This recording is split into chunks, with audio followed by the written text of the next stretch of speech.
साधु संत के तुम रखवारे। कौन है? श्री हनुमंत लाल जी।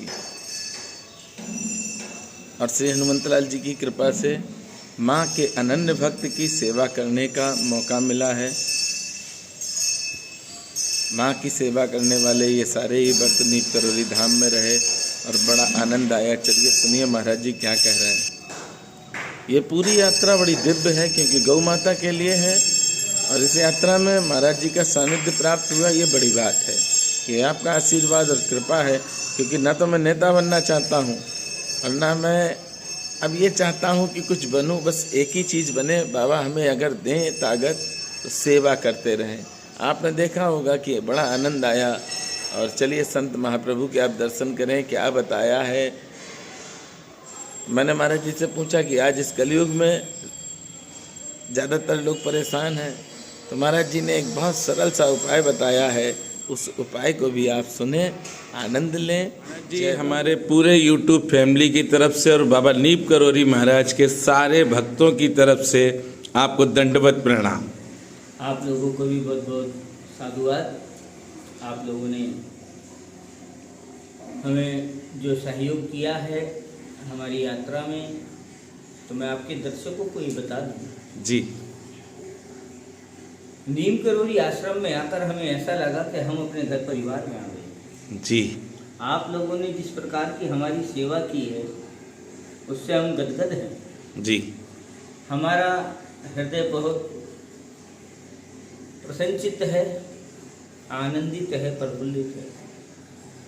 साधु संतों के प्रति आपके हृदय में जो भाव है जी, उस भाव को देखकर हमारे पास शब्द नहीं, हम क्या बोले हैं। आपने हमें शब्दहीन कर दिया है। नहीं महाराज जी, आपके जो ये सुंदर सुंदर क्रियाकलाप हैं संतों की सेवा करने के, उन्हें भोजन पवाने का और भाग भाग के उनके लिए अलग अलग चीज़ें लेके आना, कभी दूध ला रहे हैं, कभी फल ला रहे हैं, तो बहुत अच्छा लगा। आज के समय में इस तरह के आप जैसे लोग, आप जैसे परिवार बहुत कम हो गए हैं। जी महाराज, संतों को देख के कटाक्ष करने वाले तो लाखों मिलेंगे, बिल्कुल, मगर संतों की सेवा करने वाला और उनके हृदय को समझने वाला आप जैसा परिवार बहुत कम मिलेगा। लुप्त हो चुके हैं आज के टाइम में। तो मुझे बहुत अच्छा लगा आप लोगों ने जैसी संतों की सेवा की है, और ये सब नीम करोली बाबा का प्रताप है जी, जो उनकी कृपा है आपके ऊपर। आप जी, लोगों का ऐसा भाव है महाराज जी। आपके YouTube के माध्यम से आपके दर्शकों को मैं बताना चाहता हूँ, आप बहुत अच्छे हैं और आपसे सीखना चाहिए कि संतों की सेवा कैसे की जाती है। जी, आपका कोई सवाल? जी महाराज जी, आप किस मिशन के लिए निकले हैं, नीप करोली धाम में आए हैं? हम ये भी चाहते हैं कि हमें तो मालूम है, पर हम चाहते हैं कि पता भी चले जो भक्त हैं। आपके दर्शकों को हम ये बता दें आपके YouTube चैनल के माध्यम से, जगत गुरु शंकराचार्य स्वामी श्री अभिमुक्तेश्वरानंद सरस्वती जी महाराज की आज्ञा अनुसार हम लोग प्रयाग कुंभ पूर्ण करके निकले हैं। और ये पदयात्रा प्रयागराज से चलकर दिल्ली पहुंचेगी 17 मार्च को। जी, 17 मार्च को दिल्ली के रामलीला मैदान में चारों जगतगुरु शंकराचार्य एकत्रित होंगे और दूसरे जितने आचार्य हैं, वैष्णवाचार्य हैं, वो सब एकत्रित होंगे। गोमाता को राष्ट्रमाता बनाने के लिए ये पूरा प्रकल्प चलाया जा रहा है। अब सहन नहीं होता। जी बिल्कुल, हमने बहुत मेहनत की मोदी सरकार को लाने के लिए। घर घर जाके हमने लोगों से कहा कि भाई एक हिंदू नेता चाहिए, ये जो गायें कट रही है ये गो हत्या बंद होनी चाहिए। लोगों ने भी मेहनत की, हमने भी मेहनत की, 10 साल से ज़्यादा हो गए, मगर ये सरकार गो हत्या को छोड़कर बाकी सब पर बोल रही है। ऐसी क्या वजह है, ऐसा क्या कारण है मोदी जी? आप गो हत्या पे क्यों नहीं बोल रहे? आपका दायित्व है, संतों ने आपको ये जिम्मेदारी दी है, आप अपनी जिम्मेदारी से भाग नहीं सकते। 10 वर्ष से अधिक हो गया। आप कह रहे दिल्ली मेरे पास नहीं, अब संतों की कृपा से दिल्ली भी आपके पास है जी। तो अब क्या दिक्कत है? अब तो गो हत्या को बंद करिए। ये बूचड़ खाने, जितने सरकारी बूचड़ खाने चल रहे हैं, इन्हें बंद कराइए।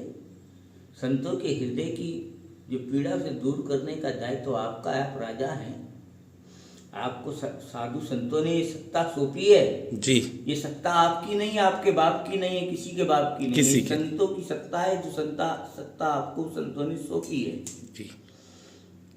आपका दायित्व है और आप करेंगे तो बहुत अच्छा है, नहीं करेंगे तो सत्ताएं तो वही रहती हैं मगर लोग बदलते रहते हैं। तो संतों को मजबूर ना करें। आपसे बड़े विनम्र भाव से हम कहना चाहते हैं कि आप गोहत्या पे अपने कलम को चलाइए। जैसे आपने नोटबंदी की, एक रात में फैसला लिया, ऐसा ही एक निर्णय और लीजिए कि आज रात्रि के 8 बजे से संपूर्ण भारत में गो हत्या बंद की जाती है और गो अपराधी को तुरंत दंडित किया जाएगा। आप चाहें तो आपके हाथ में पूरी शक्ति आप कर सकते हैं जी। तो यही लक्ष्य है कि गो हत्या बंद हो। इसी कार्य को लेकर हम आगे बढ़ रहे हैं। जगत गुरु जी की कृपा है, उन्हीं के आदेश से सब कार्य हो रहा है जी। तो फिर शंकराचार्य मतलब हम संपूर्ण सनातनियों के धर्म पिता जी। इस भूमंडल पर इससे बड़ा कोई पद है नहीं। शंकराचार्य मतलब साक्षात चल शंकर। एक वो शंकर है जो पिंडी स्वरूप हम जिनकी पूजा कर रहे हैं, एक ये चल शंकर हैं जो कृपा करके आपके द्वार, आपके घर, आपके शहर, आपके नगर में आप पर कृपा करने के लिए आते हैं। तो समाज से हम यही कहेंगे, गोरक्षा के इस प्रकल्प से जुड़ें। 17 मार्च को रामलीला मैदान दिल्ली पहुँचें, चारों शंकराचार्यों का दर्शन करें, बाकी दूसरे और जितने भी धर्मात्मा हैं उनका दर्शन करें। गो हत्या बंद हो इसके लिए अधिक से अधिक प्रयास करें। गो संवर्धन का कार्य करें, जहाँ तक हो सके गो सेवा करें। आपके दर्शकों को एक बात और बता देता हूँ मैं कि गायें पशु नहीं हैं, जैसे पीपल वृक्ष नहीं है, जैसे गंगा नदी नहीं है, वैसे ही गायें पशु नहीं है। भगवान की भी भगवान है गायें, स्वयं भगवती है गायें, स्वयं चलता फिरता तीर्थ है गायें। जो लोग कुंभ स्नान नहीं करने गए वो गौ माता का गोमूत्र लेकर बाल्टी में डालकर स्नान कर लो तो समझो उनका कुंभ पूर्ण हो गया। और कोई सवाल? बस महाराज जी, और नीप करोली धाम में हनुमान जी महाराज के हनुमान जी महाराज वहाँ साक्षात विद्यमान हैं जी। हाथ जोड़कर मैं विनती करता हूँ, होय सिद्ध सा की गौरी सा। वो गौरी सा कोई और नहीं, गौ माता है जी। आप हनुमान जी के चरणों को सब लोग कस के पकड़िए, नीम करोली धाम का दर्शन करिए। आप लोगों का सौभाग्य है कि हमारे पूर्वजों ने इतने प्रयास किए और ये मंदिरों को स्थापित किया और हम दर्शन तक नहीं कर पा रहे। वही है कि गंगा किनारे घर है और नदी में नहीं नहा पा रहे। गंगा किनारे रहने वाले लोग कभी गंगा जी में स्नान नहीं कर पाते जी। तो वही है, हमारे पूर्वजों ने सब व्यवस्था की है मगर हम ही दूर हो गए धर्म से। ये तो कोई और क्या करेगा। अब हनुमान जी के पास जाएंगे, उनकी ऊर्जा को देखेंगे तो आपको लगेगा कि हाँ महाराज जी आनंद ही आनंद हो जाएगा। और हनुमान जी से ज्यादा कृपालु इस कलयुग में कोई है भी नहीं। वो क्षमा भी तुरंत कर देते हैं। कृपा करहु गुरुदेव के नाहि। गुरुदेव की प्रकार से जैसे गुरु कृपा करते हैं उसी प्रकार से हनुमान जी कृपा करते हैं। आप लोग अधिक से अधिक नीम करोली बाबा का दर्शन करें, हनुमान जी का दर्शन करें, पुण्यार्जन करें। सभी प्रकार के कष्टों का निवारण करने का सामर्थ्य केवल हनुमान जी में है। अष्ट सिद्ध नवनिधि के दाता, अस्वर दीन जानकी माता। उन पे सब कुछ देने का सामर्थ्य है। माँ जानकी ने उन्हें ऐसा आशीर्वाद दिया है। तो जाइए, नीम करोली बाबा का दर्शन करिए, आपको आनंद होगा, बहुत आनंद होगा। जय श्री राम। जय सिया राम। महाराज जी, आप कामाख्या माँ की भी सेवा करते हैं, पूजा करते हैं, और हम भी बहुत प्रेम करते हैं माँ कामाख्या को। माँ के दरबार से प्रसाद भी हमारे घर आता है। वहाँ के जो पुजारी जी हैं वो भेजते हैं हमें हर वर्ष। और हम आपको बताएं, कामाख्या माँ का एक चमत्कार महाराज जी बिल्कुल सत्य है। हम बहुत परेशान थे और मेरी परेशानी का निदान नहीं हो रहा था। पिछले वर्ष की बात है।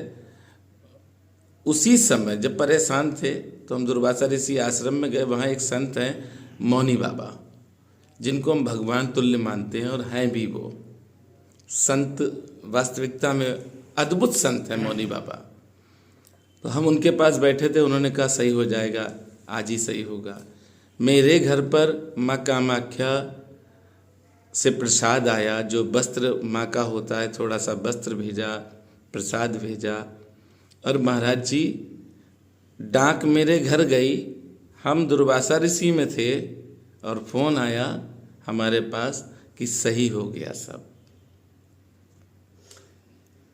देखिए, माँ कामाख्या और माता बगलामुखी के हम उपासक हैं। चूँकि आपने बोल दिया तो हम बता रहे हैं, नहीं तो माँ कामाख्या के लिए हम कभी प्रकट ही नहीं करते कि हम उनकी भी उपासना करते हैं। माता बगलामुखी का ही नाम लेकर चुप हो जाते हैं।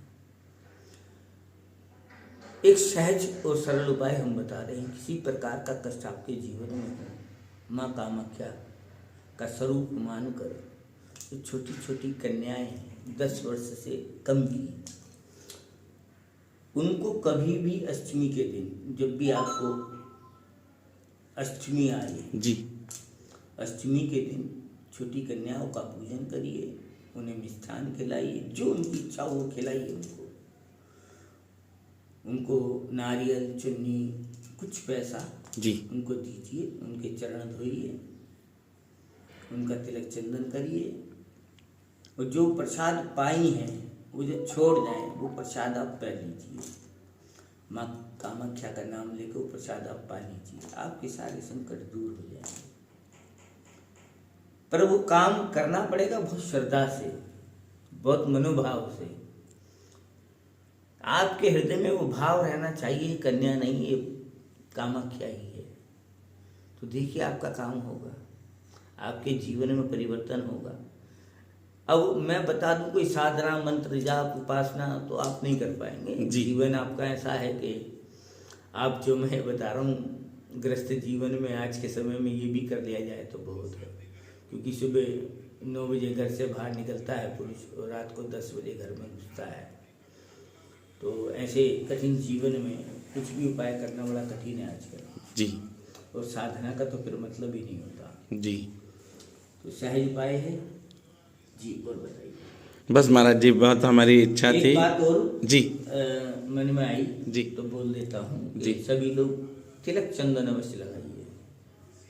देखिए, काम ऐसा है, आप सिखा नहीं रख पाएंगे, वैसे सिखा भी रखनी चाहिए, सूत्र भी पहनना चाहिए, पर कुछ ना कर पाए तो कम से कम अपनी पहचान बनाए, तिलक तो लगाएं जी। तिलक लगाने में एक छोटा डिब्बी हमेशा जेब में रखें जी। जब लगा के तिलक हट गया तुरंत खोले और तिलक लगा लें। जी महाराज जी, आप भी थक चुके हैं, अब हम विराम चाहते हैं। नहीं, आप बैठे तो आपकी ऊर्जा से हम ऊर्जावान हो रहे हैं। नहीं, थकने का कोई मतलब नहीं है। थकान तो हमारे चेहरे पे आपको कभी दिखेगी नहीं। जी जी। जय श्री राम। जय सिया राम।